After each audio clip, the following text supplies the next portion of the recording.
अस्सलाम वालेकुम व्यूअर्स, मैं अपने दोस्त मोहम्मद वकास ओजला के साथ आया हूँ उनके एक गांव।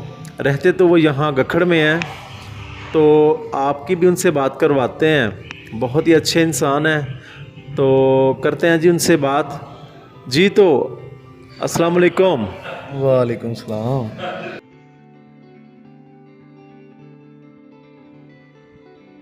जी तो वकास साहब, आप हमें बताएंगे कि हम किस जगह मौजूद हैं और थोड़ा सा इस गांव के मतलब भी हमें बताएं।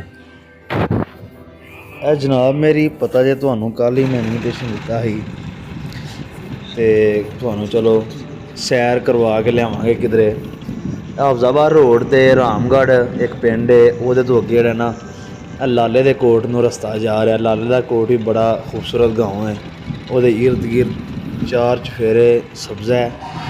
ਤੇ ਰੋਡ ਦੇ ਵੇਖੋ ਜਨਾਬ, ਨਾਲ ਗੰਦਮ ਦੀ ਫਸਲ ਸਰ ਵੀ ਚੁੱਕਦੀ ਹੈ ਇੰਜ। ਤੇ ਸੁਬਾਹ ਦਾ ਵਕਤ ਹੈ 9 ਵਜੇ ਦਾ, ਤੇ ਸੁਨਹਿਰੀ ਧੁੱਪ ਜਿਹੜੀ ਗੰਦਮ ਦੇ ਉੱਤੇ ਪੈਂਦੀ ਵੀ ਤੇ ਇਸ ਤਰ੍ਹਾਂ ਦਿਲਕਸ਼ ਨਜ਼ਾਰਾ ਹੋਇਆ ਹੈ। ਕਿੱਡਾ ਜਿਹੜਾ ਸਬਜ਼ਾ ਜ਼ਾਰ ਹੋ ਰਿਹਾ ਹੈ।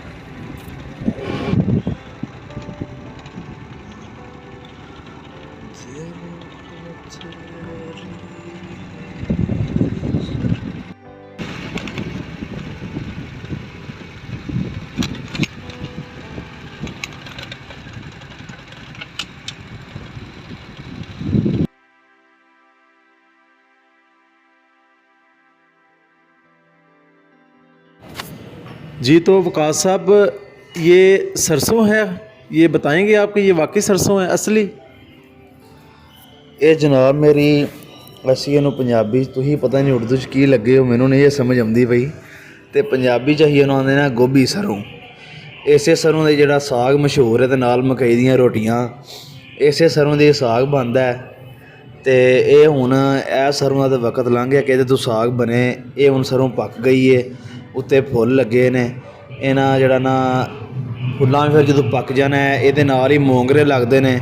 ਫਿਰ ਲੋਕ ਮੋਂਗਰੇ ਦੀ ਸਬਜ਼ੀ ਤੋਂ ਵੀ ਲੁਤਫ ਅੰਦੋਜ਼ ਹੁੰਦੇ ਨੇ, ਜਿਹੜਾ ਮਜ਼ੀਦ ਇਹਦੇ ਫਵਾਇਦ ਹਾਸਲ ਕਰਦੇ ਨੇ। ਕਈ ਲੋਕ ਇਹਦਾ ਸਰਸੋਂ ਦਾ ਤੇਲ ਕਢਵਾ ਲੈਂਦੇ ਨੇ, ਅਤੇ ਉਹ ਵੀ ਜਿਹੜਾ ਨਾ ਬਹੁਤ ਹੀ ਕੰਮਾਂ 'ਚ ਇਸਤੇਮਾਲ ਹੁੰਦਾ है।